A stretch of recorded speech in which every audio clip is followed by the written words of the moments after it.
Reports of anti-Semitism are on the rise in the U.S., and it shows few signs of letting up. The Anti-Defamation League says the U.S. set a new high for anti-Semitic incidents in 2021, and in 2022 it intensified. A report out today reveals the number of anti-Semitic incidents in the U.S. increased by more than 35% in the past year.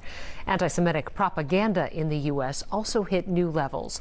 The new numbers come as the world begins observing the annual Day of Remembrance for the 6 million Jews who were killed in the Holocaust. That as more anti-Semitic graffiti is cleaned up right here in the Twin Cities. Fox 9's Babs Santos joins us now with more. Babs? Yes, tonight many in the Jewish community are lighting candles and joining prayer reflection groups to recognize this day. It's a great opportunity to learn about the Holocaust. Monday night marks the start of Holocaust Remembrance Day, a day to mourn and remember the 6 million Jews killed in the Holocaust while honoring survivors and descendants. This really is a call to action for people. Today is a day to reflect, but to think, what can they do to make a difference?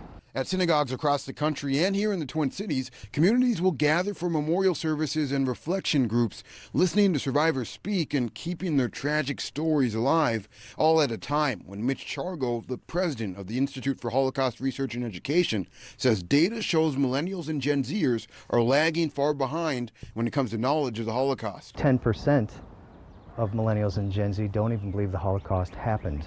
48% can't name a camp. Chargo believes that knowledge gap could be playing a role in the recent rise of anti-Semitism. The Anti-Defamation League tracks the incidents across the country and in 2022 reported a 35% increase to their highest totals ever since they began tracking the incidents in 1979. This buildup in anti-Semitism is very similar to what happened back in the 30s and the 40s. Just last Saturday, Metro Transit Police say a bench inside this Minneapolis shelter at the corner of Lyndale Avenue South and 31st Street was vandalized with anti-Semitic language referencing Temple Israel in Minneapolis.